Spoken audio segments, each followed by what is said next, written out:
Today is Tuesday, February 18th.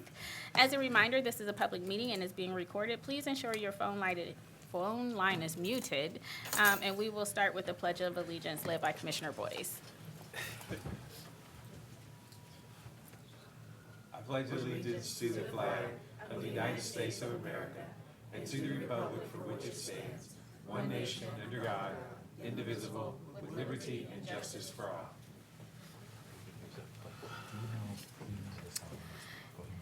Thank you for joining us today. Before we begin our agenda, we want to recognize that February is National Youth Leadership Month, a time to celebrate and uplift the potential of young leaders who are shaping our future. By amplifying diverse voices and perspectives, we empower, inspire, and equip the next generation with the tools and confidence to lead with integrity, inclusivity, and vision. Today, we are honored to welcome Patrick Terrien, President and CEO of the Columbus Council on World Affairs, who will share insights on their Global Scholars Diploma program. This initiative connects high school students with global community partners, businesses, civic leaders, and individuals from diverse cultural backgrounds, preparing them to lead in an interconnected world. All right, my support gallery over here. Hi, I'm Patrick Terrien with the Columbus Council on World Affairs. I've been there about 20 years. In the last 13, we've led a program called the Global Scholars Diploma, a 3-year high school program for young people in our region. We have about 1,300 in the program around the county and beyond, 20 school districts. So this is our 50th year in existence, believe it or not. So we're excited to celebrate that. I want to especially thank the commissioners and the administrators for the support you give to the organization and to this program in particular through your Office of Diversity, Equity, and Inclusion. Still name that? It's still that. You better believe it. I was going to say, I know you did. I appreciate that. So this is about youth leadership, and that's what the Global Scholars Diploma is all about. And so I mostly want to let our colleagues here speak and talk to you about the program and their experience. And hey, you guys, come on up. So they're going to be the change makers of tomorrow. Maybe some will be sitting up there. So we pay attention to what these young people are saying. So we have, are you guys both going to introduce yourselves? Oh, yeah, sure. Yeah, we'll make sure you do that. All right. Go ahead. Should I lower this? You can, Whatever you want. on Okay. the right-hand side, there's a button you can push There's a button. You can lower the whole podium. There's to a the, button. to your Oh, right. to your right. what? Oh, I'm so sorry. Nice. Oh, that's nice. Okay. Hello, my name is Seddon Alma Amy. I am a part of Global Scholars in year 2. I am an immigrant from Egypt. I came here when I was 6 years old. Coming into America was completely different for me. Couldn't even speak English. English is actually my second language. Everything was completely foreign. Cultures were different. The cultural shocks I experienced was very different. But it taught me how to adapt and compromise, but I'm still very deeply rooted with my Egyptian culture as well. One thing in particular that Global Scholars stood out to me was one thing that we did, which was we were given cards, and one card said to speak loudly with direct eye contact, and then the other card was like speak softly and look down. This brought me back to a memory from kindergarten, and where when my teacher would speak to me, I would look down as a sign of respect, but she thought that I was being disrespectful, so that came into like a cultural shock for the both of us of like why she thought that and why I thought that. So during the thing that we were doing, after that we had to make a business deal with someone that had a different card than us. That taught us how to compromise and how to adapt and how to get into an agreement of something, even if someone was different from you or talked in a different way or didn't look you in the eye when speaking. And that, once again, just brought me back on how things could be so much better in this world if we compromised with one another, understood one another on a deeply level. And I just wanted to also say thank you so much for donating to Global Scholars. I love this program so much. I've learned so much from also other cultures that I was not familiar with. So thank you so much.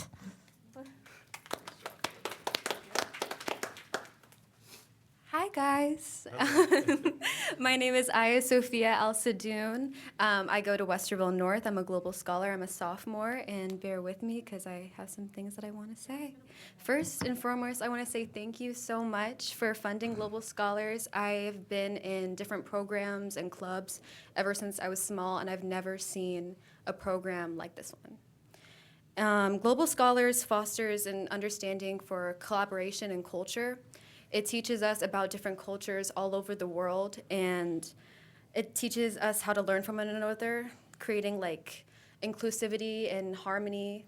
And I know those words are kind of cheesy and kind of the dream, but like the idea that we can learn from one another and learn different cultures is amazing, especially because, when I first came to the US, it was really different. It's culture shock, obviously, just as Seddon was saying. Everything is super different, but the idea that we can learn from one another and be culturally aware.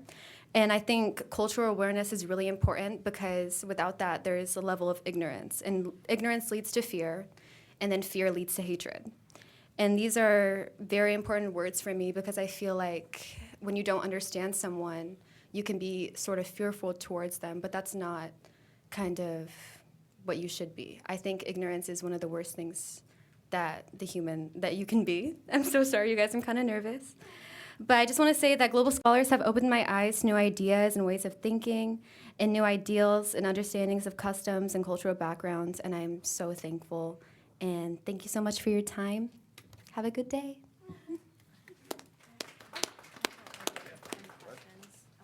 If you have any questions for him, please. Otherwise, we got some stickers for you. I'll open up the floor to my colleagues if they have any questions or comments. Thank you. And again, Seddon and Aya are from Westerville North, one of our largest school districts. Wait till they get back up. And in year 3, they'll be doing a Take Action project where they have to do something locally on a global issue. So keep an eye out for them. Thank you all very much. Well, no, don't. You Oh, got something to Don't go say? yet, don't go yet. Yeah, I mean, what you're here for is very important. We couldn't dare allow you to leave and not say anything. I want to make sure I say your name right. Setem? Oh, it's Seddon. Seddon. Yes. Seddon, okay, and Aya. Yes. Okay. Aya well, Sophia. Aya Sophia. That's I my love first that name. name. Thank you. Okay, I appreciate it. Very nice. Particularly Aya, you said something that jumped out to me. Pardon me. Excuse me. You said something that jumped out to me. You said that you didn't want to use, you said inclusivity and harmony, and you didn't want to sound cheesy. Those are not cheesy words. Those are real words that we should live by because they undergird why this country and how this country was created.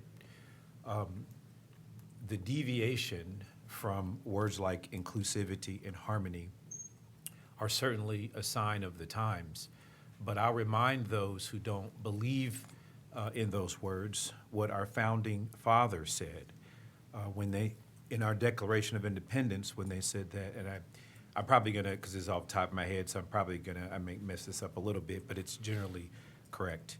When they said, we hold these truths to be self-evident, and that we are endowed by our Creator with certain unalienable rights. Among them are life, liberty, and the pursuit of happiness. I believe deeply that inclusivity and harmony are embedded in those words. And so for those who may not believe in that as a policy or perspective today for this great country, they're simply wrong. And our founding fathers certainly didn't get everything right when they created this representative democracy, meaning that we choose our leaders every election to represent us, and that reflects the masses, that reflects the voice of the people. And while they didn't get everything right, those founding fathers, and we certainly don't get them right every day here as a country or even in a community, I can assure you, I promise you, that it's something worth fighting for. It's something worth standing for, and it's something that you two represent for future generations. The work that we do, and we represent this community in a local public office. That is one piece of a very large puzzle that makes this world great, that makes it worthwhile to be a part of humanity.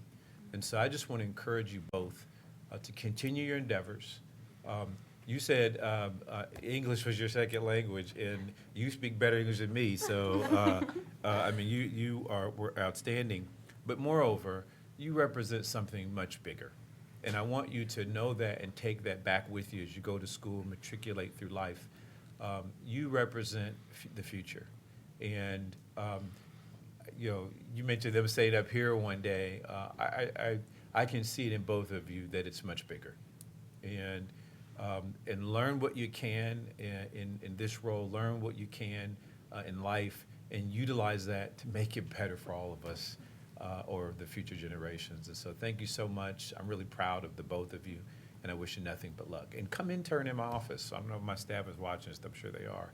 When as you might get a little older there, but in college, we want folks like you to come and work here and experience and understand, and then as you go through college, you can really make choices and decide where you can have your impact for your own piece in the puzzle. Thank you so Thank much. you. I would like to add something about, Global Scholars, that also helped me better understand that even that we are so young, we can actually make a change. That's something that got brought into my attention. Even though I'm only 17 years old, a junior in high school, I thought that, I can't really do much. But knowing that I will have to do like a take action project and find something, that made me motivated actually to start something this year. So I actually contacted a foster care facility and planning on doing a drive at my school soon for necessities that they need. But knowing that I can do that and help an organization like that made me it's still making me think wow, I can do so much more for people. So that's why once again, so grateful that you guys fund this program, because it's teaching me so many things of what I can do to make the future better. So thank you so much again. Yeah, and Global Scholars felicitates us being able to take initiative and take action. There's a lot of things that are given to us as teenagers, but having this program and the idea that, hey, you have the tools, but you need to take the initiative and take action towards what you want to do with your life. And it's amazing, and I really appreciate all the funding and you guys being here and listening to us. Madam President. So, a couple things. Patrick, we appreciate you being here. Thank you for calling or questioning whether or not we still call it DEI. Absolutely, we still call it DEI, and we intend to continue to call it DEI.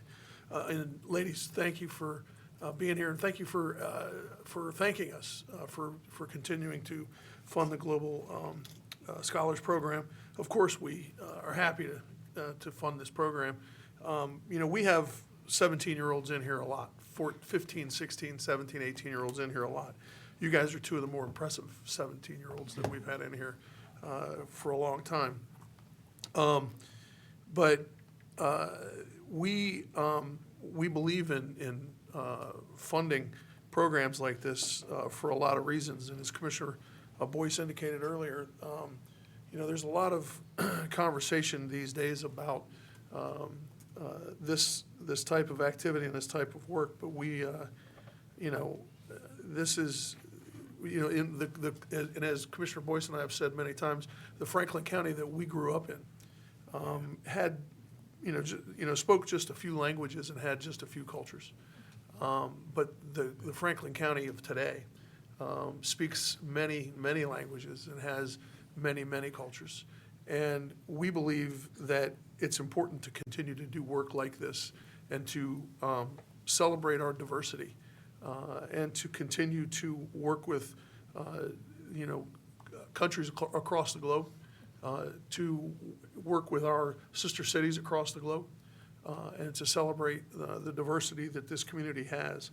And even though there are those in Washington and down the street at the State House who don't see things the same way that we do, we believe that the residents of Franklin County believe that the way that we do, that it's important for us to continue to work with our global partners. So thank you for being here today. I'll go home and let my 17-year-old know that I met a couple of young, impressive women from Westerville. So thank you. And Go Warriors. Thank you so much. I'll just add, really appreciate you, Patrick, for being here and for all that you do for this program and for the students in Franklin County. Thank you for being here and telling us how wonderful and impactful the program has been for you too. I will say that you are our leaders today and leaders tomorrow or in the future. You are absolutely leaders coming down to this meeting, talking about the impact that this program has had for you and the difference that it's made for you and others takes leadership and takes courage. And so I really appreciate it. And I appreciate the stories of like the diversity of thought, how you came to think one thing of like looking down is showing a sign of respect and someone else may interpret that differently. I think that is, we get to learn from each other and why things matter in your culture versus someone else's and bringing those differences to a common place. I absolutely, my colleagues couldn't have said it better. We absolutely believe in diversity, inclusivity, and that all cultures should be celebrated, and that we absolutely can continue to foster growth and learning when we embrace all cultures and what they bring to our community. So good luck to you all and to your in the project that you have. Would love to learn about it. So, if you want to send something or an invitation or an email to tell us how your project went and the impact that it had in the community or the service that you did, would love to learn more about it. So thank you for being here. Thank you so much. Thank you.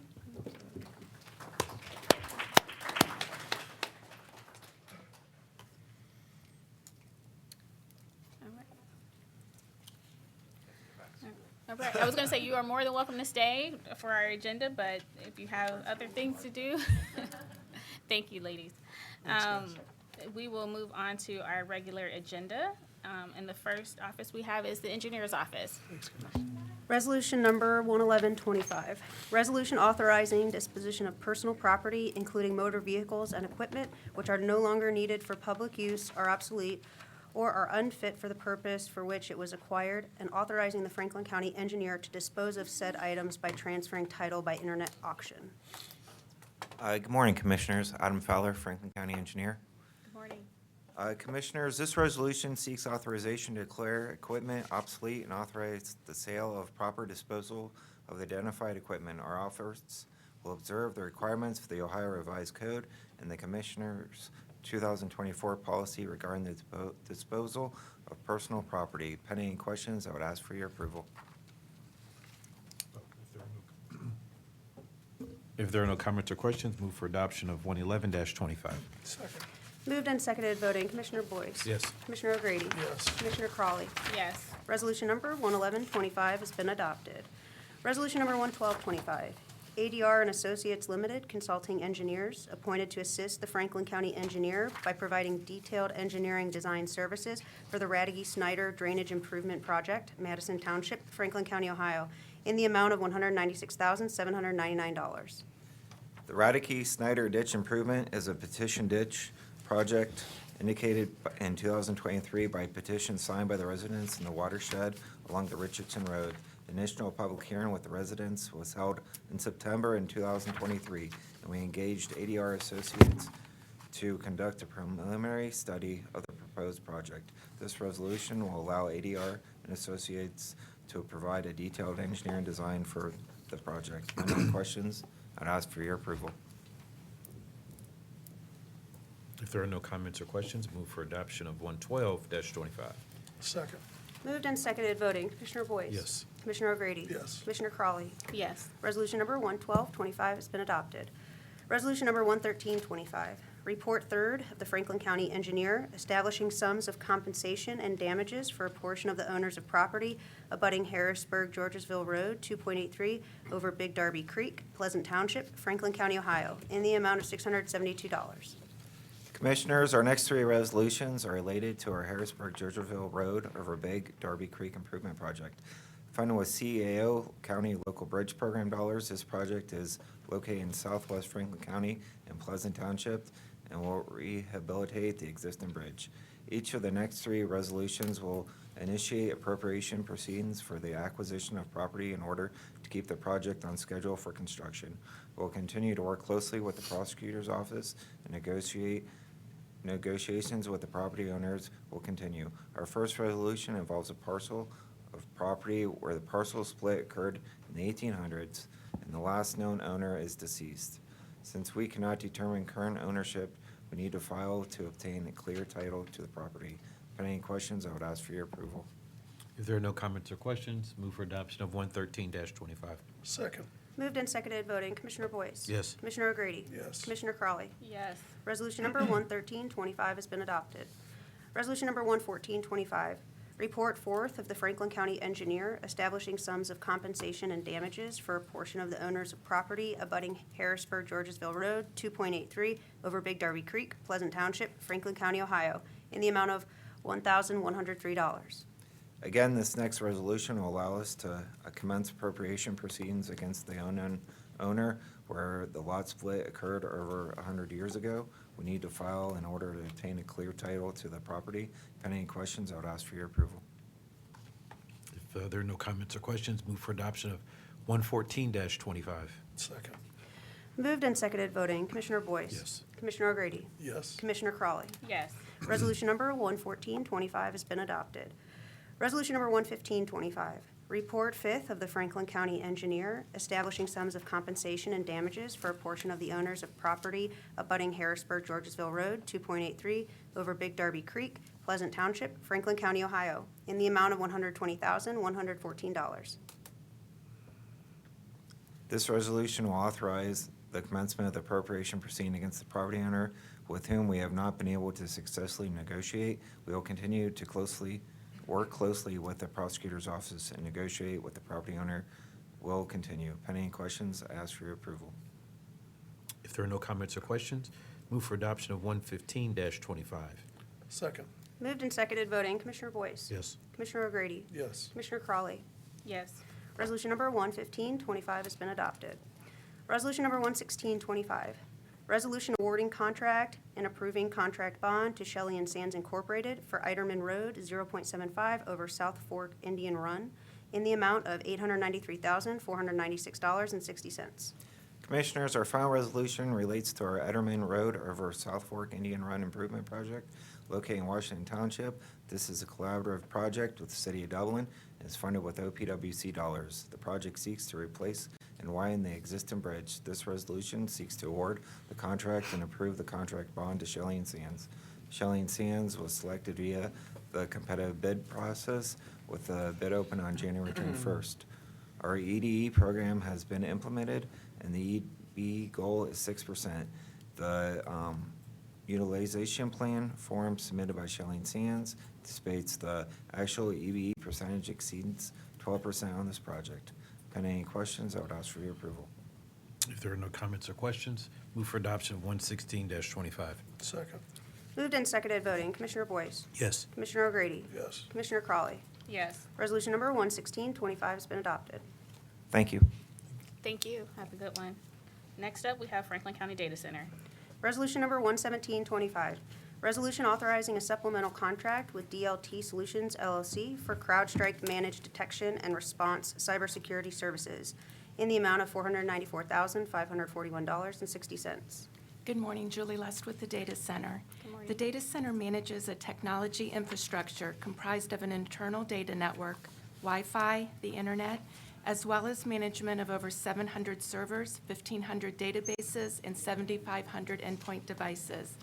To keep the environment secure and highly available, we utilize Zero Trust standards. We've determined that a 24/7 managed detection and response service is vital to this infrastructure. This contract with one of the nation's top security providers is for services that will monitor systems, proactively hunt for threats, and immediately address any issues, lessening the impact of a cyber event. Pending any questions, I respectfully request your approval of this resolution.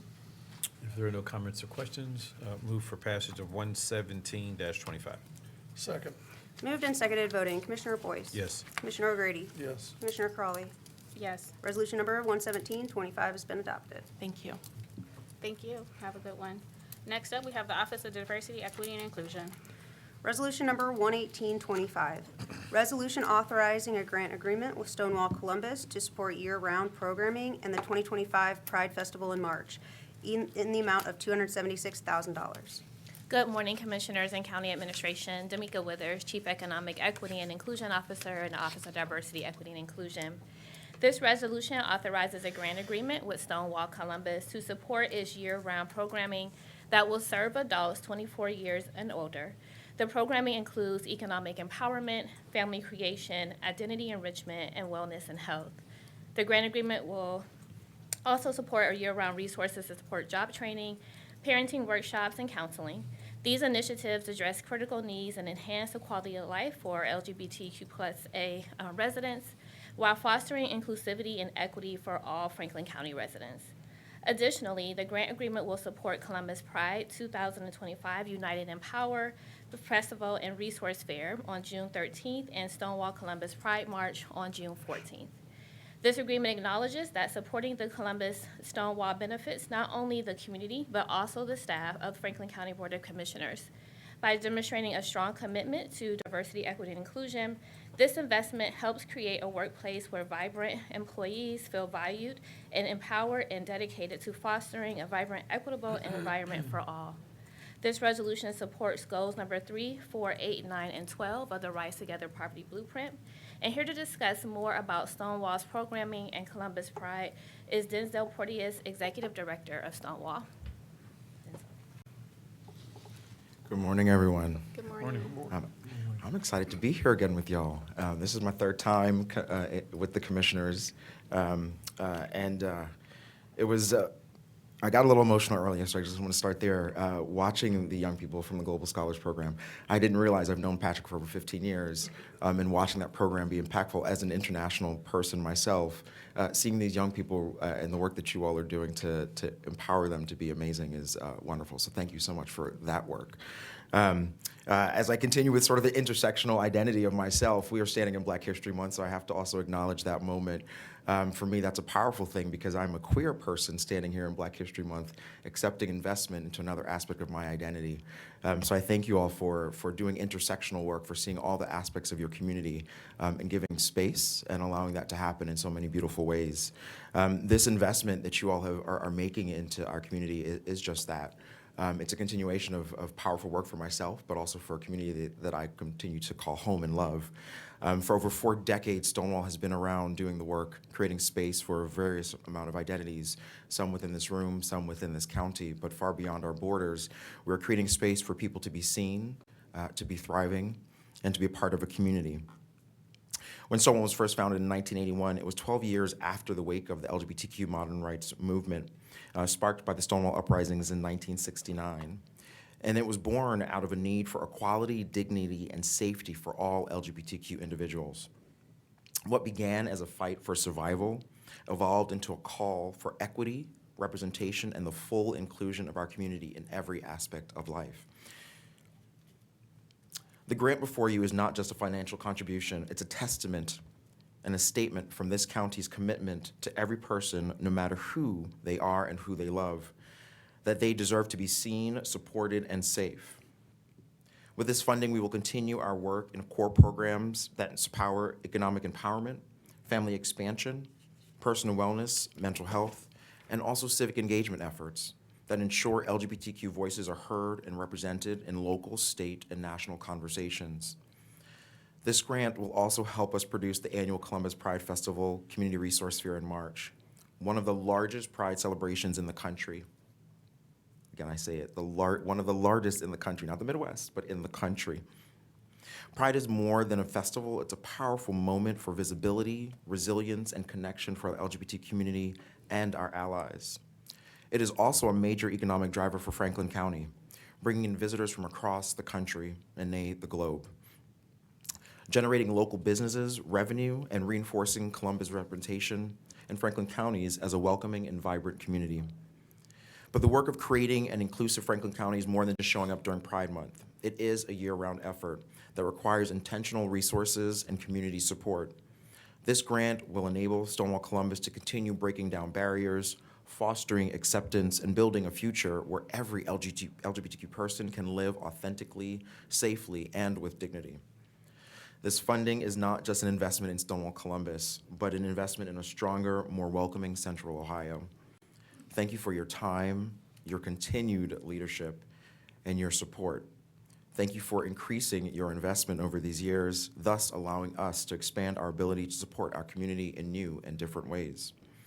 And I welcome any questions you may have, and I look forward to continuing our work together to advance equity and inclusion across Franklin County. Thank you. Madam President? One, let me just say thank you once again for your leadership with Stonewall. Stonewall represents not just a message and organization of the LGBTQ community, but also of Central Ohio. And when you reference the Pride Parade being one of the largest gatherings in the country, it's interesting because what makes it one of the largest gatherings is that everyone comes out to support the cause, to be a part of the message, to be a part of equality. And, you know, I think, you know, there are those who believe that diversity, equity, and inclusion is quote unquote dead, or that we need to get rid of it. And I've said this before, I'll say it again. You know, we are at a very important moment in our history, in this journey, in this discussion. And so this investment to me, unlike in previous years, is even more important because there are, again, we all know what's happening in the news, so I don't have to relive that, but there are those who are dialing back very quickly the conversation and the resources dedicated to ensuring what I said earlier, that this is a country and community that embraces everyone from all walks of life. That's what our founding fathers, that they seem to promote so much. That's what they said. Those aren't my words. Those are their words. And like I said, they didn't get everything right. In fact, they got many things wrong. But one thing they got right is the idea that our country would ever evolve. And that's what a representative democracy is. It is the definition, not mine. It's the definition. Look it up. And so this investment to me couldn't be more timely. I think hopefully this year's Pride Festival is representative of the time, meaning that let's see who's with us and let's see who is a part of this conversation around inclusivity. And from there, let that define what kind of community, not that we are, but what we really want to be. And so thank you for leading the way. Thank you. President Crowley. Agree completely with my colleague, Commissioner Boyce, but last week when, Denzel, you made a point about economic development, and last week when Director Withers was here, she brought forth a resolution about having to do with sports, and I made the point that every investment that we make in sports is a fantastic investment that we make from an economic development standpoint, because it drives the bottom line for us in terms of economic development. It brings back investment dollars in sales tax revenue for us that drives the bottom line for us. Once again, this is, as you indicate, this is a great economic development driver. And so if for no other reason, and let alone the points that my colleague makes, which are fantastic points that I agree with wholeheartedly, this is a phenomenal investment in economic development. Not only because the Pride March is one of the largest in the country, that as Commissioner Boyce indicates, not only does the LGBT community come out to support it, but the rest of the community comes out to support it as well. But it is an investment in our community. It is an investment in the folks in our community. And it's not just an investment in the members of the LGBT community. It's an investment in supporting all of the folks in our community that are so in need, but also the families of the LGBT community. I know I have members of my family that are part of the LGBT community, as I think do just about everybody in this room. And so it's an unbelievable investment that we make, and we'll continue to make. We've made over the years. We've always made. We'll continue to make. And so, from, the supposed economic development commissioner, I love when people call me that, as though my two colleagues aren't also economic development commissioners as well. Franklin County's been investing heavily in economic development since I've been here, and my colleagues have always been there with me, in investing in economic development. And so this is a great investment in economic development. I'll just add briefly, I wasn't going to say anything because your comments, just summed up Franklin County and what we're doing here as commissioners. And I'll just remind everyone that we have in the back of the room, we say every resident every day. We absolutely live by that. That is tried and true. We invest in people. We invest in everyone in this community, so everyone has the same opportunities to thrive and not just survive. And so looking forward to this year's March. And I didn't know that you had all the programming that you have for the LGBT community and their families, and like family expansion. And so thank you for educating me on all of the programming that you have year round, so then I can share that information with others. But looking forward to supporting this resolution, but definitely coming out this summer and marching. If I could thank you all so much again for creating the space. I think at our organization, since I've been there in the last 4 years, we start with inclusion. For us, if you create spaces of inclusivity, diversity, and equity, and all these other things will come. We believe in the idea, right, that humanity is first and foremost, and we work forward to making space for people. So for us, IDEA means inclusion, diversity, equity, and accountability. And I thank you all so much for being accountability partners in this work. You all have literally stepped up each and every year since I've been at the organization to do more, to create more space of inclusivity for our community. So thank you so much. Thank you. Absolutely, absolutely. If there are no further comments or questions, move for adoption of 118-25. Second. Moved and seconded, voting. Commissioner Boyce? Yes. Commissioner O'Grady? Yes. Commissioner Crawley? Yes. Resolution number 11825 has been adopted. Resolution number 11925, resolution authorizing a grant agreement with Columbus Fashion Alliance to support a workforce development program promoting fashion-forward culture in Franklin County and the greater Columbus area in the amount of $1,400,000.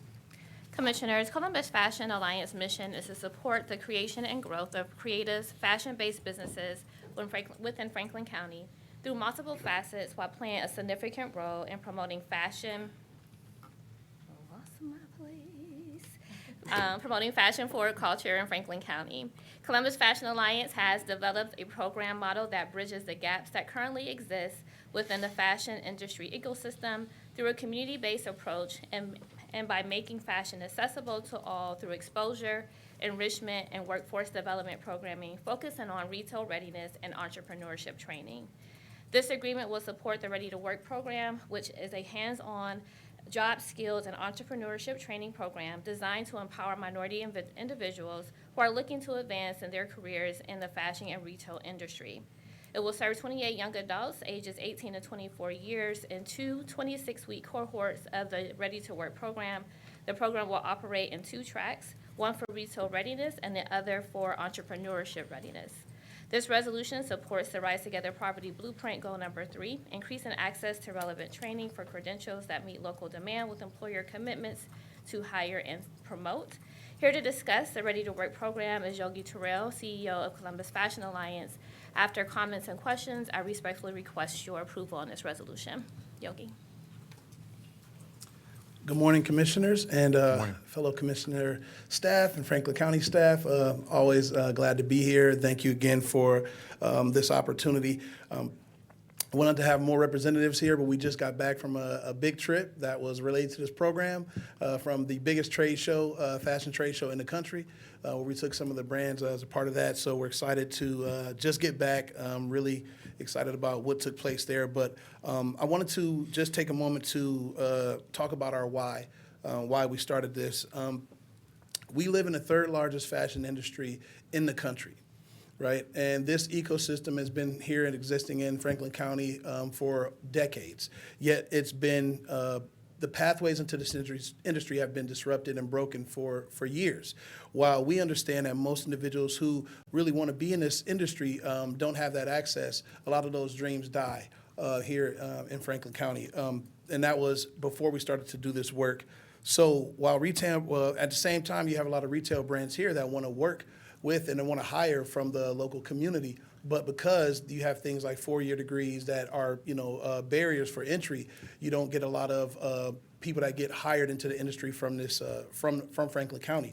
And so we started this program, we started down this road with Franklin County back in 2024 for our first year of the Ready to Work program, in which we help, like you said, create opportunities for access into this industry for not only people who want to be future leaders in retail, but also for entrepreneurs. Everybody is not trying to work in the retail industry. A lot of people have their own vision and dreams for their own brands, and those brands are also job creators. So while we want to continue to create access into the retail industry, we also want to help generate that next generation of big retailers that will help move this industry forward.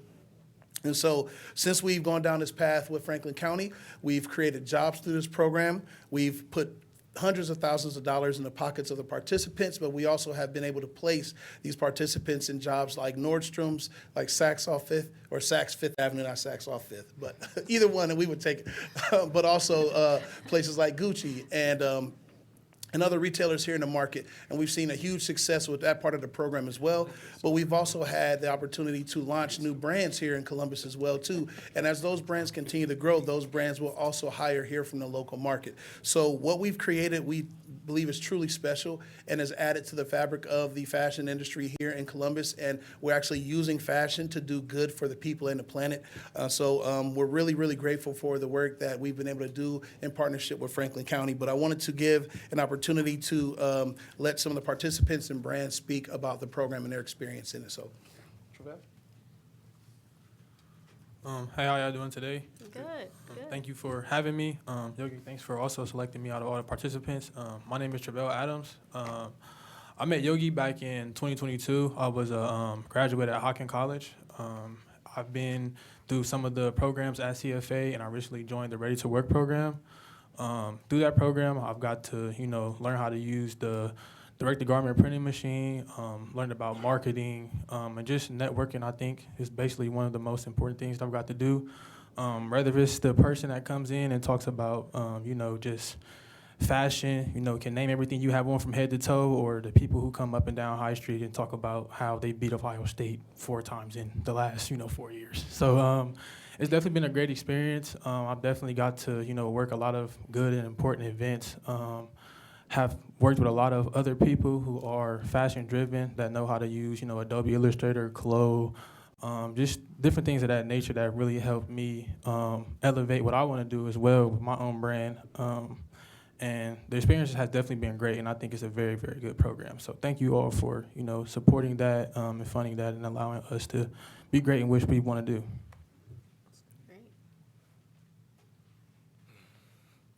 Good morning, commissioners. My name is Desmond Toure. I'm a brand owner. My brand is in the store gallery. And I'll say, I've definitely benefited from being in the store just based off of word to mouth, marketing through gallery, and just being able to get more foot traffic in the store. I've been able to grow my clientele. I have more customers, more following on my Geared Up page, which is my brand. And I just feel like the store has grown my brand significantly.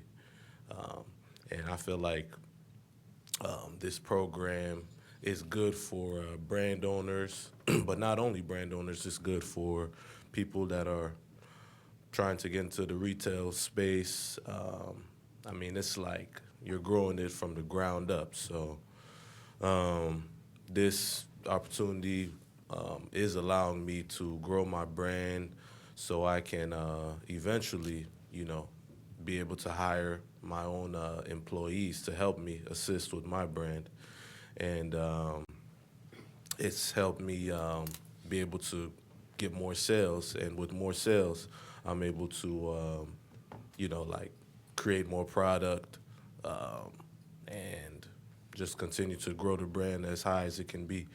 I think it's good for new brands, especially in Columbus, or even brands that already like pretty much brands that already have like a community. It allows those brands to truly like grow to its fullest potential. Just because, I mean, if you can go into a store, you can't beat that. Like, of course, online is big at this time, but being able to go into a store and purchase your products, that plays a big role, and it does make the brand look more, legit. And yeah, so I mean, I would say it's been a big success for me. It's been a big stepping stone, and I'm just hoping to continue growing, continue to grow the store, and continue to grow my brand to the best of its ability. I do appreciate you guys for funding and helping us grow this dream. Thank you. Thank you. So to even add more context to, and thank you both for speaking to the program, but to add a little bit more context, like I said, we recently just came from the biggest fashion trade show in the country. It's called Magic. And at this trade show, we took 4 of the brands that are in the store currently right now to Magic to work directly with Magic staff on how to source their manufacturing, how to source their product, and also how to set themselves up for success when it comes from how do you source your vendors, how do you price out your product development, everything like that. And so even at that event, some of the vendors actually have agreed to create the samples for some of the brands for free. We also talked to their staff about having a booth at the next trade show where we can actually showcase these brands and they can get put into stores and they can get bought by big retailers. We just had a meeting with Adidas right after that about Adidas sponsoring our shoe lab so that we can help increase the opportunities, because we do have DSW here too as well. So not only do we look at retail from a fashion perspective with just clothing, but also shoes. So we're actually partnering with Adidas, and they're going to help us build our shoe lab inside of our new space. With your help, we are able to purchase this year. And then in addition to that, to help improve the Ready to Work program, we've learned a lot. Last year was our first year of doing it, but from that, we learned a lot from the program. So some improvements that are coming with the program are, one, we actually developed another portion of the program to help brands get prepared for the actual placement into the space. It's called the Launch Lab. So the Launch Lab is launching this year as a part of the program, in which it's a 7-week course and where brands actually learn all of these steps of how to get themselves even prepared to be in a retail store. So we're adding this component to the program of Ready to Work. We're actually moving locations. So, we learned that location is everything. That definitely matters when it comes to retail. So we're moving down the street a little bit deeper into Short North Arts District. Our new location is going to be located right next to Locke's Bagels. If anybody knows where Locke's Bagels is at, that's right in the same area where you find some of the top boutique retail stores in Columbus. So we know that's where more of the shoppers are at. So we're excited to get more eyes on the retail store Gallery. Even though Gallery has been successful in this first year, we're very excited about increasing that traffic and increasing the awareness of the brands and participants in there. So we look forward to that portion as well too. And then we also have a bunch of big, exciting announcements on the brands and participants that will be coming later on this quarter about the program. But the program is growing. Thank you for your partnership. Thank you for allowing us to start the program, learn about it, continue to grow the program. And again, this is the economic engine that we've always intended on building in this county, is to create that engine that helps everyone who plans and wishes and dreams about being in this fashion industry a chance to actually do so. So really appreciate all of your help and your partnership. I'll open it. Oh, go ahead. Madam President, thank you so much. Thanks, Yogi, for your work in leading us in a fast-forward conversation. But one of the things that I've learned in business, particularly over the last maybe 7 or 8 years or so, is it's one thing to have a really good idea. It's another thing to have a really good product or service. And it's another thing to be able to even manufacture those things and put them together. But what I often see is a void of business planning. And with entrepreneurial work comes a level of attention to planning and detail that often can be the difference between a good product making it or a good idea making it and not. And so maybe could you just spend just a quick second talking about what kind of resources you provide to some of your cohort members or folks you work with regarding business planning and entrepreneur leadership, and you're doing it. Obviously, you're leading that way. And I've seen you go the whole gambit. I remember when you first started out, and to see you doing big things now suggests to me, I don't know, but suggests to me that you really have figured out that part too. And to me, that can often be the difference maker. So maybe talk about what you're doing to train some of the folks coming through with that. Yes, thank you for that, and that's a great call out. We listen a lot. So, what we do is we take our time to talk to each of the brands and even the participants about what they want to learn and where they find, that they're missing opportunities. And sometimes they don't even know what they're missing until they kind of get into it and they kind of learn as part of the process. So as we've listened and also learned from the from the experts themselves, so what we do is on the participant side, we're talking to the retailers and we're asking the retailers, what is it that you need for a leader to be successful in your space? And when we listen to them, they tell us what they need, and then we incorporate that into our programming. For the brands, we listen to the brands, but then we also talk to successful brands and say, what were the difference makers for you to become successful? And a lot of that includes financial literacy. So we've partnered with ECDI. So as a part of our launch lab, we already teach it as a part of Ready to Work, but as we're now doing it earlier in the process, right? Because we don't want you to get into the store and still, be trying to figure some of those things out. So we created the launch lab. So we partnered with ECDI. ECDI teaches a series of workshops to help you with your financial planning, your banking solutions, your funding solutions, things like that. But then as well, like I said, we are partnering with Magic itself. So Magic being one of the biggest trade shows, we're partnering with their staff. Their staff is a part of Launch Lab as well too. So we're teaching them everything from business plan, tech design, finding your vendors, and all of that goes into your business plan. And so before they even get a chance to they will apply for Ready to Work after that Launch Lab program, they'll know how to get their business off the ground, start it, source product, look at design, look at their sales price, all of those things that are highly important into being a successful brand. And then when they get into the store, they'll be able to practice that in real life.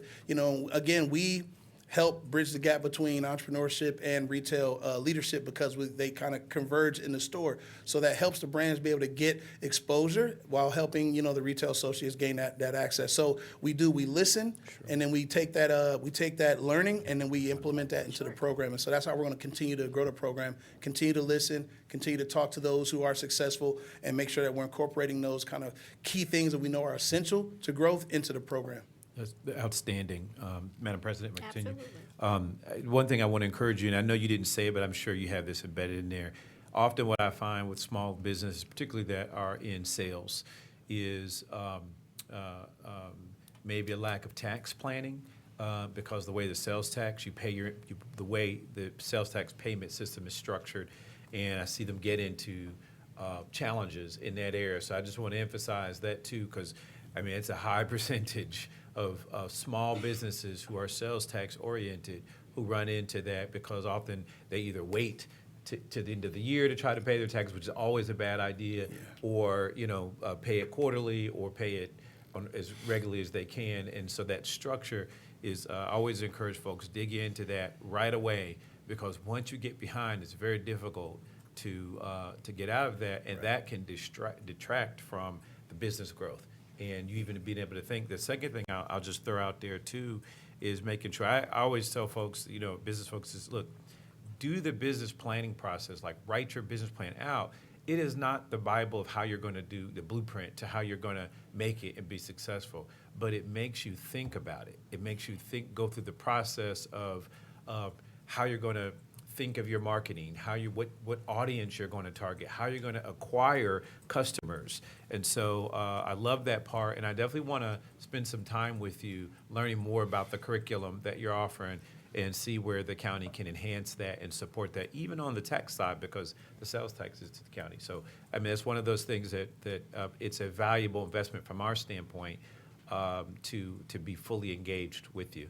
So, I would love that. I would love for any type of way we can integrate the county's programming to help improve our program. I would love to do that. And we are talking about sales tax. ECDI talks about it in their courses as well too. And then we also address the sales tax through Gallery itself, because we take the sales tax from the sales. It's incorporated into how we budget and how we price out the product as well too. So we do go over all of those things, right? And again, as we learn more, we help incorporate that into the program. But the great thing about this partnership is that it's creating the mechanism. And that's what we want, right? We want to create the mechanism that constantly helps people, kind of churn out those next, visionaries and entrepreneurs in this space. And so you guys are giving us a chance to do that. outstanding. Thank you, Madam President. Absolutely. I didn't know you had anything. I do have a question to build upon what Commissioner Boyce was saying about the business plan. Love all that I love the program. I love Ready to Work. I love all that you are doing in the marketing, branding space, helping small business owners grow their business. But from a legal perspective, what do you do, or what offerings do you have as the cohorts move through the process in protecting their brand, their trade or trademarking, or even, what it looks like to scale their business from a legal perspective? Yeah, so we have expert hours right now that we're offering. So we work closely, since we don't have, we have 4 brands each cohort. So it's not a ton of brands. So we work, specifically with those brands. So like we'll talk to Des and ask Des what does Des need, and Des will ask, if he asks for legal help, or if he's, talking about where he's at in his process, we will resource. And so we have, lawyers, we have we have our own accountants that help out too as well. So we created expert hours. So we have like Marcus Green as our expert for sourcing. I'm the expert on the marketing side. And so we spend times with the brands to say, okay, where do you need help at in your process? If it's outside of the curriculum that we're already teaching them, then we will, take time specifically out of our days to make sure that we're working with the brands when it comes to things like that. So some of the brands may know, some of the legal aspects, right? They already have their trademarks and things like that. Like as Des was saying, some brands are already, they're already on their way, but they need a little bit of help. But then some brands are starting from scratch. So we go over all of the legal stuff in the Launch Lab, and also in Ready to Work program as part of the the regular curriculum. But then we also use our expert hours to help them in the specific needs that they have. So it's really, again, it's working hand in hand with them. Right? It's not just about, oh, you go through this class and that's it. It's like, how do we help you get to your next? What's your latest barrier? What's your challenge? And then how do we help you do that? And that's helping us learn and be able to track over time what are the things that constantly come up, so that we can address those over time too as well. And then the last thing I would say, thank you for that, is more of a comment. I know that as SWACO just had their retreat the other day, they are looking and I think we spoke about, you and I talked about this before, for recycled materials and clothes, right? They are trying to figure out what to do. It can be an arduous process for SWACO, but for recycled materials and environmental sustainability, whether it's for your Ready to Work program or any other programming that you have, would love to see a partnership there as they're trying to figure out what to do with recycled materials. And I know that you do and have worked with designers and brands that specialize in recycled materials. So. Yeah, I'm glad you brought that up. SWACO actually got that their whole plan for their green campus came out of the report that we did with them. Okay. So in 2023, we partnered with SWACO, and we worked with 2 consultants. They're called the Mive Labs, 2 sisters, Maya and Micah, and they actually did a study on textile waste in the Franklin County area. And so we learned from Cintas, we learned from the retailers, we learned how much waste is produced in this county on a yearly basis, and it's thousands of tons. And so we took that report and we delivered that to SWACO, and that's how they developed their initiative around this green campus. And so we are working closely with SWACO in our future plans, and this is a part of the hub that we're creating. So in that hub that we're creating, we're actually working with some of the leading sustainability leaders in the country to actually look at how do we start to divert some of that, because one of the things Franklin County can also really specialize in is repair. And also there's a company called D-Brand that just moved to Franklin County, and they do recycling as well too. So when we look at job creation is really in that space as well too, helping a lot of the companies that have distribution centers here repair clothing that is damaged, also helping to take those textiles that are still usable and bringing those to some of these emerging designers who use textiles to create garments as well too. So it's all stemming out of that work, but we're partnering with SWACO. They really love working with with us, and we're going to be a part of this whole Green Campus piece as well. I love it. Yeah. Thank you. A lot of stuff is in the works, you know, it just takes it step by step, but we definitely know where we're going, and sustainability is one of those things. We just redid our mission. Our mission is to create positive change for the people and the planet, and that's what we know that Franklin County can do through this initiative. Yes.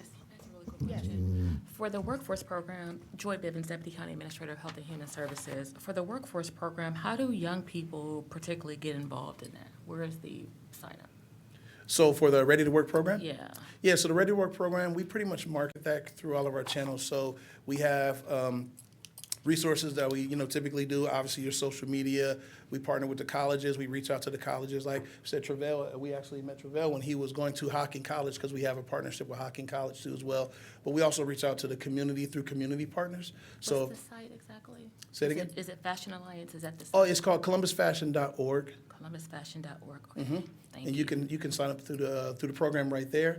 And then if you follow us on Instagram, LinkedIn, Facebook, we have all of our marketing that goes out, and then we boost that out too. So we boost it out, and we target those who are looking for fashion opportunities too as well. So it's not just within our followers; it's beyond our followers as well. I see Terry Green in the audience who has an anti-gun violence program for young people. This might be a great opportunity for your young folks.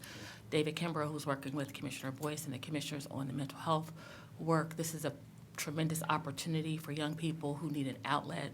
I would just encourage you both just to have a conversation. Thank you. Please do. If there are no further comments or questions, move for adoption of 119-25. Second. Moved and seconded, voting. Commissioner Boyce? Yes. Commissioner O'Grady? Yes. Commissioner Crawley? Yes. Resolution number 11925 has been adopted. Resolution number 12025, resolution authorizing a grant agreement with Besa Community to support economic equity in Franklin County by reinventing the volunteer experience through inspiring service and transforming civic engagement in the amount of $25,000. Commissioners and County Administration, research consistently shows that companies offering employees opportunities for volunteerism or charitable engagement see increased job performance and productivity. This agreement is to serve 10 small businesses by forming 2 collectives through BESA Collective Program. The program will facilitate participation for underrepresented business owners to foster a more inclusive community engagement model that benefits both local nonprofit and businesses. The BESA Collective offers local small businesses a subscription-based model at providing each business access to volunteer experiences annually. Each collective enables business owners to give back, build reputable brands, and create culture of belonging that strengthens employee retention over time. Participants can access to a network of more than 170 local nonprofits. BESA's team serves as project managers, facilitating tailored community service projects that connect local businesses with nonprofits. This resolution supports the Rise Together Poverty Blueprint Goal Number 4, increasing and improving the delivery of supportive services for individuals to access employment. For any questions, Matthew Goldstein, founder and CEO of BESA, is joining us online to answer those questions. Seeing if there's none or any comments, I respectfully request your approval of this resolution. If there are no comments or questions, move for adoption of 120-25. Second. Moved and seconded, voting. Commissioner Boyce? Yes. Commissioner O'Grady? Yes. Commissioner Crawley? Yes. Resolution number 12025 has been adopted. Thank you. Thank you. Next up, we have Economic Development and Planning. Resolution number 12125, resolution authorizing an agreement with Stantec Consulting Services Incorporated for floodplain review services in the amount of $15,000.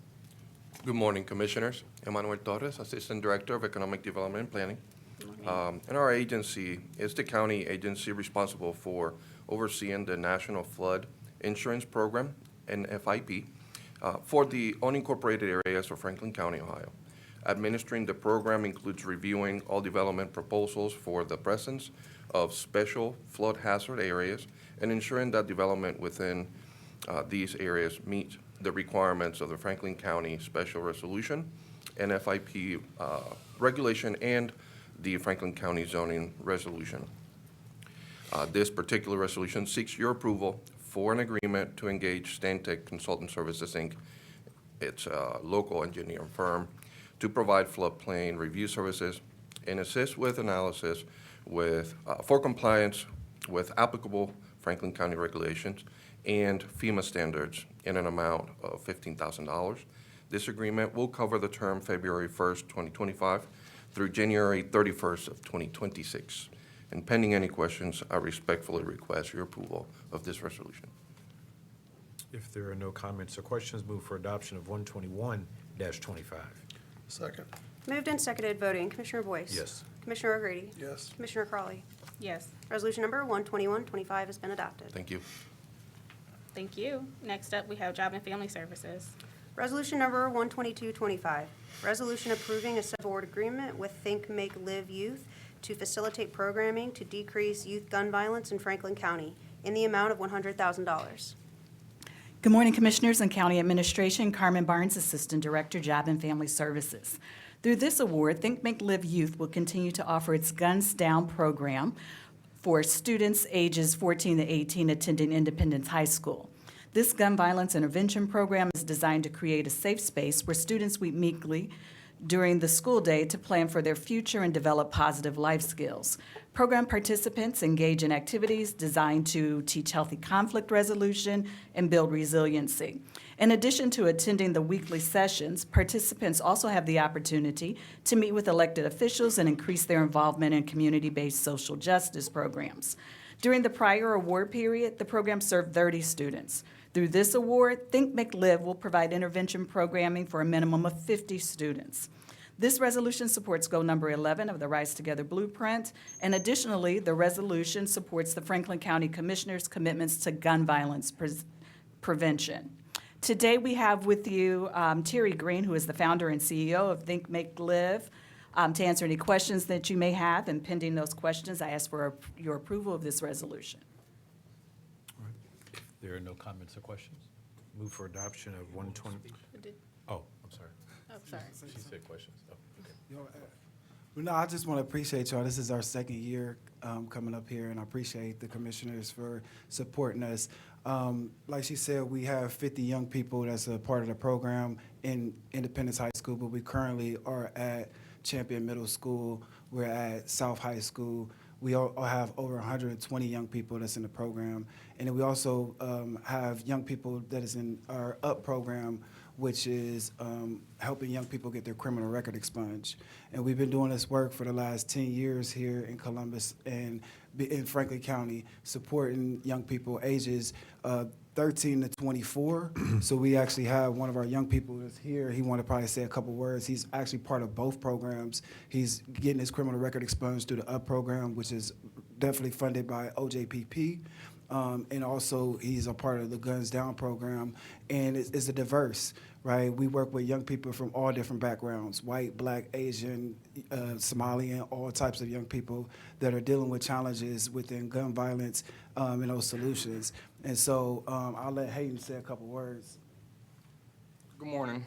Good morning. My name is Hayden Thompson. I'm part of the Think, Make, Live program, and the program, basically the Think, Make, Live program has it's a really good program. It has helped me to get on track and keep the violence out of my life and keep me enlightened in life. They also helped me get a job through the Think, Make, Live program, and also the UP program. I'm also with the UP program. Basically, we're just a part of the program. I mean, it's a really good program. Yeah, I'm nervous. It's okay. That's all we Yeah, need to so- hear. Yeah. That's all we need to hear. Yeah. What you said it. We need to hear that. No, you can keep talking. You can keep talking. Okay. I just wanted you to know that's what we want to hear. Yeah. That you made a choice and we provided something that gave you a positive choice to make, and it's having a positive effect. So you on point. Keep going. Yeah, so it has helped me get a job. Terry, he's very supportive with everything we do. We also, the Think, Make, Live program also helps in the community with going with food drive for Christmas and other things in the community. So, yeah. Good. Thank you. I have one other person that want to say something. In addition to the program, the Guns Down program is actually about to expand. We're in the process of building a partnership with the Franklin County juvenile judges. And we're going to provide the program inside of the facility. So I met with Judge Stroud, Judge Kim Brown, and also Judge Gill a couple weeks ago. And so we're looking to provide in the program in the Franklin County juvenile courts. Being able to provide gun violence prevention and working with young people in the beginning of the program and coming out. And so I'm going to have our Director of Programs, Mujahid Muhammad, share about his experience in working with the organization. Good morning, Commissioners. Good morning. Good morning to this august body. My name is Mujahid Muhammad, and I want to thank you also for supporting the program, the work that we're doing through Think, Make, Live Youth. And I want to say, for Hayden, please forgive me. I definitely put him on the spot this morning. He had no idea that he was going to be here. He was down here taking care of some other business. Terry said, do we have any participants? And I pulled Hayden in here, so he was caught totally off guard, And I've heard him speak much better than that, when he's been prepared. So he was a little nervous, right? And forgive me. I did put him on the spot. But I want to thank you all for supporting this work that we do. The Guns Down program is a platform, to reach our youth. I often talk about how we use strategies, tactics, and maneuvers to reach these youth, and it's not one cookie cutter approach to reach them. And the Guns Down program serves as that platform. One of the things that I've encountered in working with Terry through Think, Make, Live Youth and other work that I do is that there's a lot of trauma with our youth out there. There's a lot of trauma, and what the Guns Down program does is it provides us the platform to begin to address some of that trauma, to begin to open up our youth where they want to talk, right? Because when we talk about anti-violence programs, dealing with anti-violence or guns down is getting to the root of that trauma, the things that are triggering them to engage in violence, right? And that's what the Guns Down program does. And I just wanted to thank you for the support that you've given us with the UP program, the Guns Down program, because we are definitely making a difference. As you can see, we're expanding this program. Terry has been in talks with DYS, juvenile detention. We went from Independence when it first started to now South, Champion, Huckleberry House. Madam President, I know you're going to be joining us this week at Huckleberry House, and we just thank y'all for the support that you're giving us. And that's all I want to say. Thank you. Absolutely. Go ahead. Go ahead. I had a question for Hagan, if you don't mind me asking. What made you decide that this was a program that you wanted to be a part of? I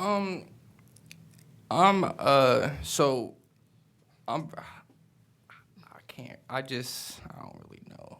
Well, you were saying that, it had a profound impact, and kind of kept you out of trouble and Yeah, so basically, it's a good program. I really don't know. Okay, I just wanted to know why you chose that program, but that's perfect. It's fine. Yeah.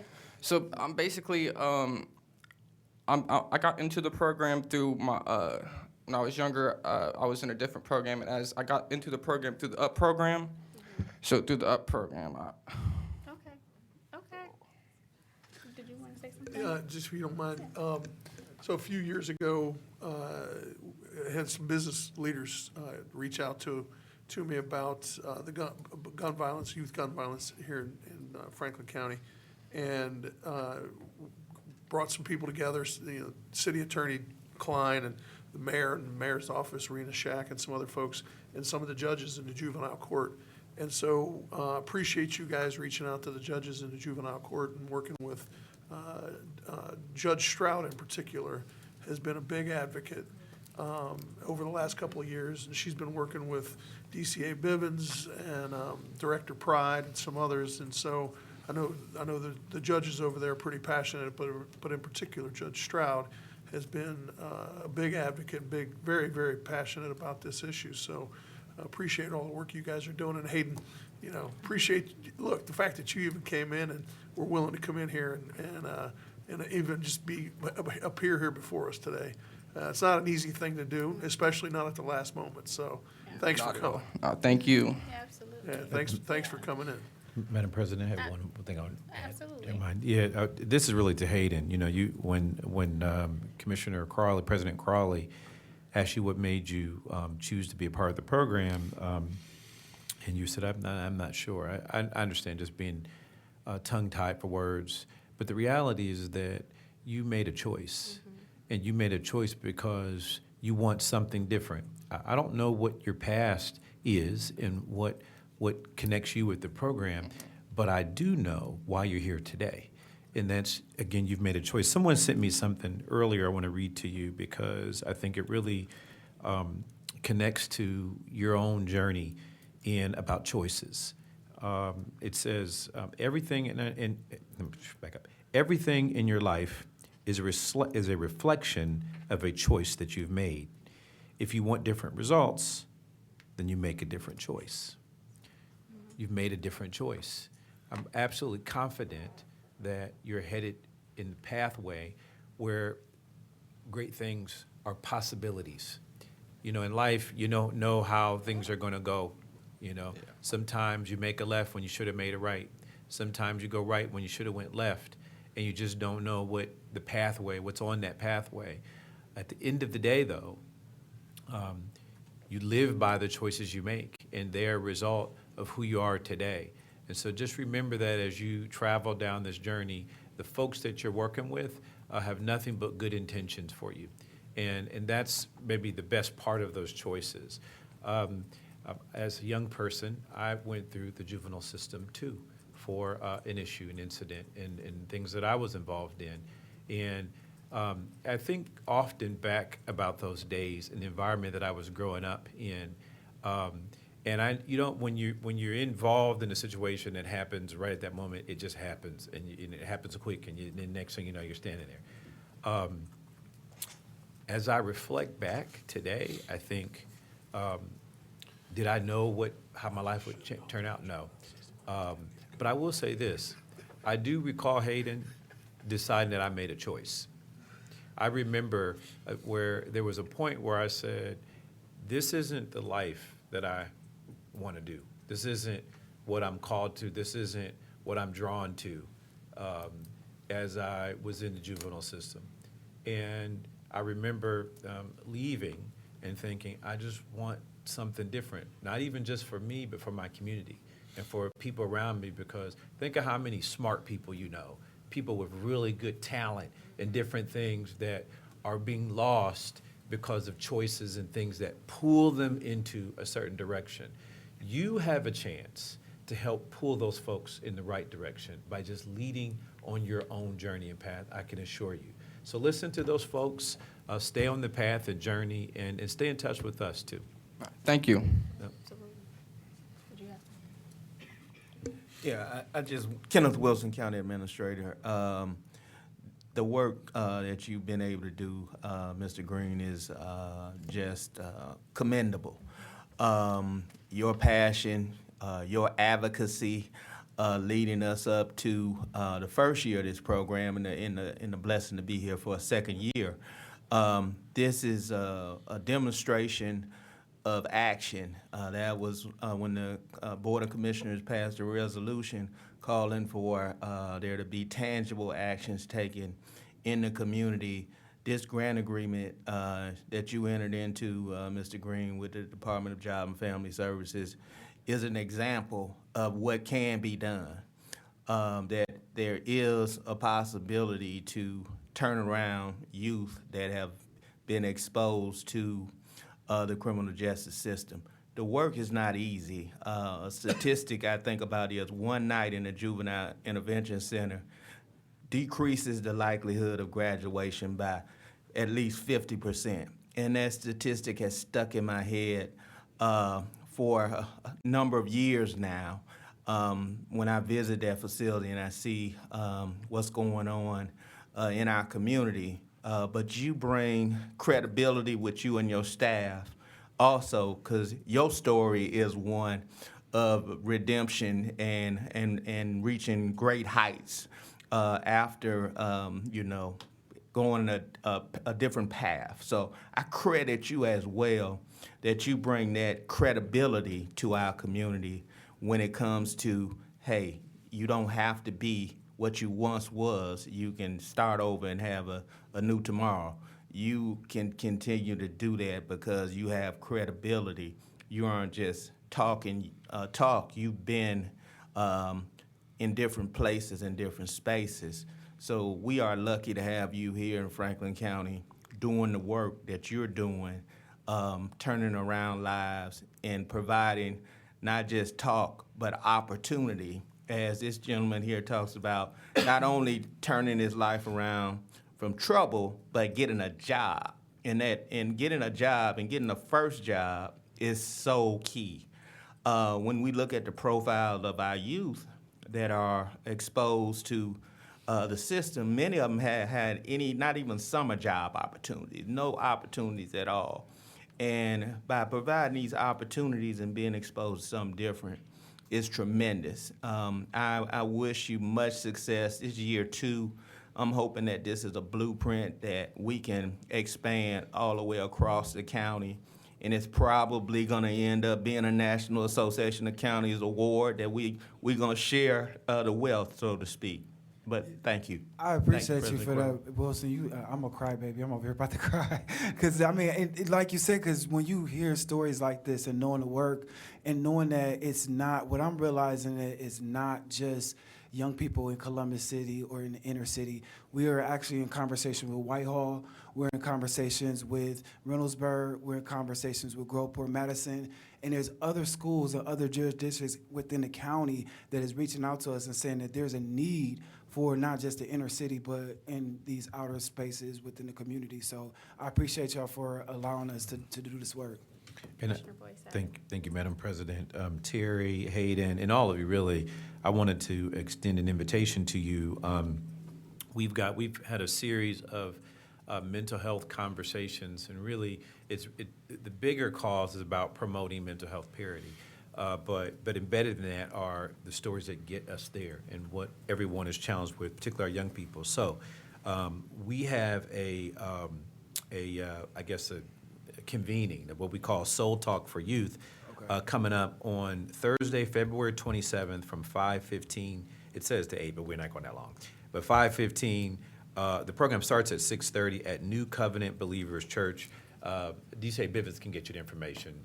You know, I reached Terry? Yeah, okay. Yes. So she can get you information, and we'd love you to participate and be a part of it. And so we'll figure it out how to make that work. But Yeah, we're going to bring a lot of the young people there because it's after school, too. Most of our kids is in school right now. That's why we couldn't bring a lot of them here. Well, we want to hear from them. We want to talk about it. Sure. Okay. Thank you. She said we serve. If there are no further comments or questions, Madam President, may I continue? If there are no further comments or questions, move for adoption of 122-25. Second. Moved and seconded voting, Commissioner Boyce? Yes. Commissioner O'Grady? Yes. Commissioner Crawley? Yes. Resolution number 12225 has been adopted. Resolution number 12325, resolution approving a contract for on-site case management services between the Franklin County Department of Job and Family Services and Nationwide Children's Hospital in the amount of $215,010.84. On-site case management services provide better quality service in a shorter period of time to residents in need of public assistance. The on-site case management agreement provides a convenient one-stop location to residents who are having healthcare issues addressed by the hospital. The hospital will reimburse the agency for the actual costs of the assigned case managers, as well as a portion of the costs for the manager's supervisor and clerical support. The total cost to the hospital for the 12-month initial term is not to exceed $215,000, $10.84. The initial term of the agreement runs through September 30th, 2025, with the option for 2 additional years. This resolution supports goal number 9 of the Rise Together Blueprint. And pending any questions, I ask for your approval of this resolution. Move approval of resolution 12325. Second. Moved and seconded voting, Commissioner O'Grady? Yes. Commissioner Crawley? Yes. Commissioner Boyce? Abstain. Resolution number 12325 has been adopted with Commissioner Boyce's noted abstention. Thank you. Next up, we have the sanitary engineers. Resolution number 12425, Resolution authorizing an agreement between the Board of Commissioners and property owners for financial assistance with sanitary sewer connections in the Moneyback and Brown Road East service areas, Round 3 emergency. Morning, Commissioners and County Administration. I am Ryan Stowe, the Assistant Director for Sanitary Engineering. When our Moneyback and Brown Road sanitary sewer service areas became available for connection, all the way back in November of 2017, financial assistance was made available to those owners who met the Water Quality Partnership Program requirements. As part of Round 3 of the assistance program, 27 properties were approved for assistance. Of those 27, 2 properties at 1388 Little and 1404 Little Avenue were found to be in need of immediate connection to the sanitary sewer due to failing on-site systems. Each property was connected to the sanitary sewer by Proho Enterprises LLC, who was selected through the RFP and request for quotation processes. The loan to each approved property owner in the form of a lien upon the property is payable according to the terms and conditions of the promissory note in the mortgage between the property owner and Franklin County. In addition, as part of this resolution, the county administrator is authorized to sign these agreements. Pending any questions or comments, I request the passage of this resolution. If there are no comments or questions, move for adoption of 124-25. Second. Moved and seconded voting. Commissioner Boyce. Yes. Commissioner O'Grady. Yes. Commissioner Crawley. Yes. Resolution number 12425 has been adopted. Thank you. Thank you. Next up, purchasing. Resolution number 12525, resolution approving purchases for various Franklin County agencies in the amount of $4,945,831.49. Good morning, Commissioners. Megan Perry Ballinier, Director of Purchasing, and joining me this morning is Perla Martinez, DEI Administrator for the Office of Diversity, Equity, and Inclusion. This resolution, Commissioners, request your approval of 96 purchase orders for which the County Auditor has pre-certified available funding. And I'll turn it over to Perla for the DEI information. Good morning, Commissioners and County Administration. Seven of the purchase orders being presented are being awarded to small and emerging businesses, totaling $124,118.50. These awards are distributed as follows: 2% to small and emerging businesses, 3% to women-owned businesses, and 2% to minority-owned businesses.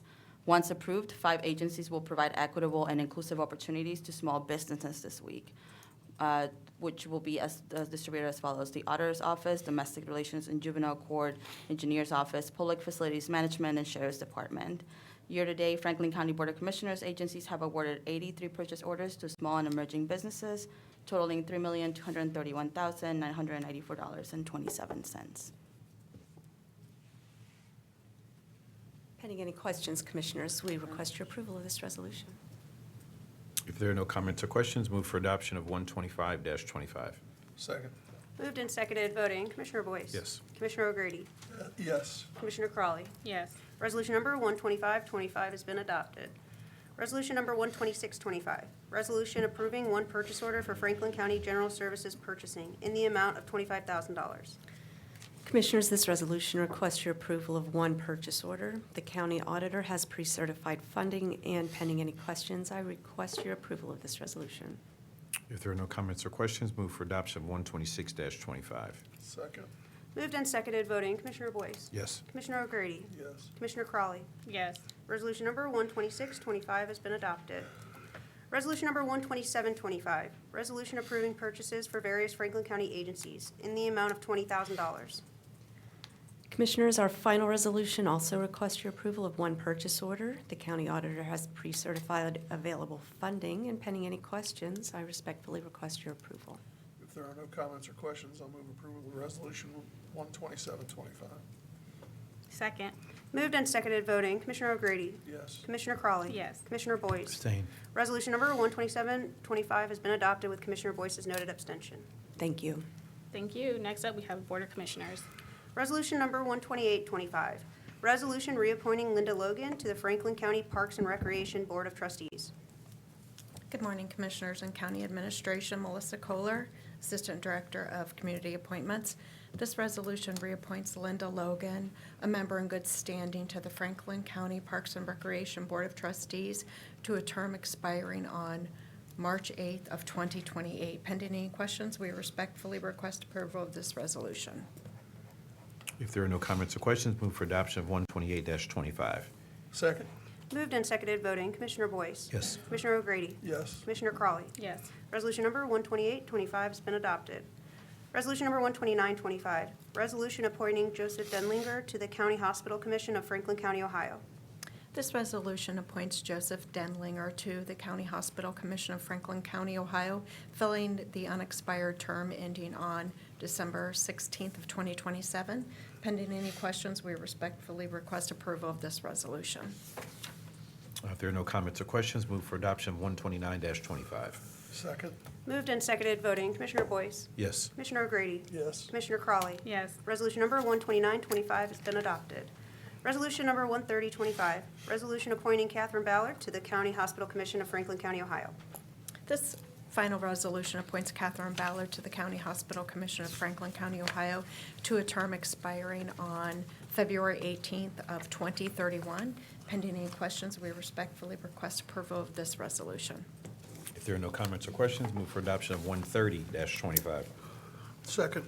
Moved and seconded voting, Commissioner Boyce. Yes. Commissioner O'Grady. Yes. Commissioner Crawley. Yes. Resolution number 13025 has been adopted. Thank you. Thank you. Madam Clerk, do we have any journalizations? We do not. Thank you. Are there any members of the media in person or online that has any questions? Hearing and seeing none, that concludes our business for today. Thank you.